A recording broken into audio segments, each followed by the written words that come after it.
Let's build a complete endless runner that plays right in the browser, no install, no engine, just JavaScript. A scrolling world. A player that jumps. Obstacles that rush at you. Hit one, and it's game over. Miss them, and your score keeps climbing.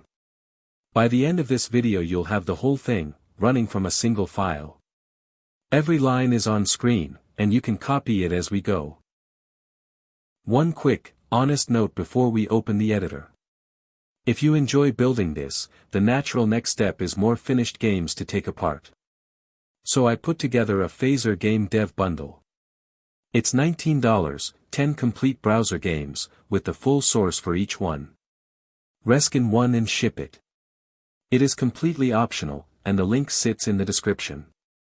That's the whole pitch. Now let's build the runner. Every Phaser game starts with one config object. Think of it as the control panel for the entire game. Type is Phaser.AUTO. That picks fast WebGL rendering, and quietly falls back to plain canvas if it has to. Width and height set the game size, 800 by 400 is a nice runner shape. Then physics. We choose the arcade engine, because it's simple and fast. Gravity Y is 1000, so the player falls and lands. Debug false keeps the hitboxes hidden. Finally, scene. We hand Phaser our runner scene, then new Phaser.game boots the whole thing. The scene itself is a class with 3 methods. Preload loads your images. Create builds the world once. And update runs every single frame, about 60 times a second. Learn those 3, and you understand every Phaser game. A runner needs a world that moves. The trick is that the player never actually moves forward, the world scrolls past it. That illusion is the whole genre. We build it with a tile sprite. A tile sprite is one image that repeats forever, and we can slide its texture without moving the object itself. Perfect for an endless background. In Create, we add a background tile sprite that fills the screen, and a ground tile sprite along the bottom. Set origin 0, 0 anchors them to the top left corner. Then in Update, we nudge each layer's tile position X every frame. The background creeps, the ground races. Move them at different speeds and you get parallax, instant depth, for free. Now the star of the show, the player. One line makes it a physics sprite, at X 120, near the left edge. Set collide world bounds true draws an invisible wall around the screen, so the player can't fall out of the world. Then a collider between the player and the ground makes it land instead of dropping through.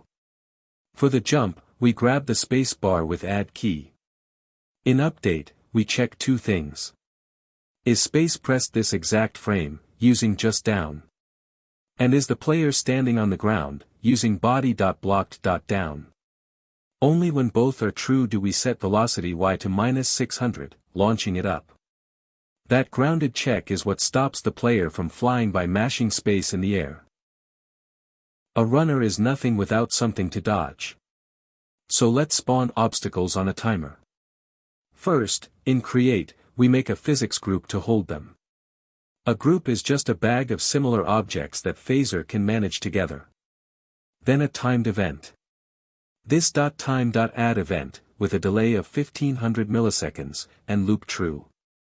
Every 1.5 seconds it calls our spawn obstacle function.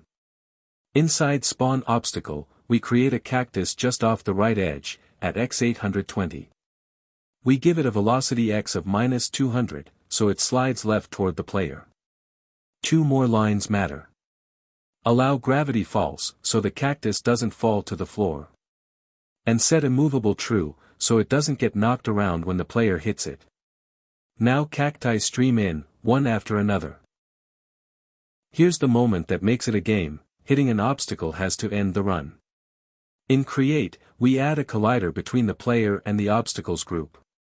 But this time we pass a callback, hit obstacle, that fires the instant they touch. Hit obstacle is short and dramatic. We call physics.pause, which freezes every moving body at once, the world stops dead. We tint the player red, so it's obvious you crashed.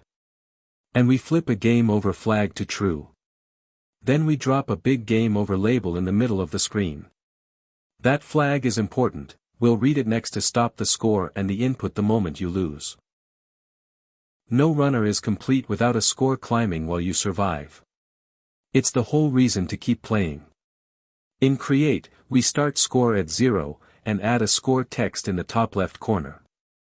White text, 24 pixels, easy to read against the scrolling world. Then in Update, the very first line checks the game over flag. If the game is over, we return early, the score freezes, and nothing else runs. Otherwise, we add 1 to the score every frame and push the new number into the text with set text. It ticks up fast, rewarding you for every second you stay alive. One last thing, and it's the kind of detail that separates a demo from a real game: cleaning up. Every cactus we spawn keeps existing, even after it slides off the left edge. Leave them, and after a few minutes you've got hundreds of invisible objects eating memory and dragging your frame rate down. The fix is tiny. In Update, we walk the obstacles group with getChildren. For each one that has scrolled past x-50, off-screen, we call destroy. That's it, objects are born on the right, live across the screen, and quietly disappear on the left. Your game stays smooth forever, no matter how long the run. Step back and look at what you just built. A config object that boots the game.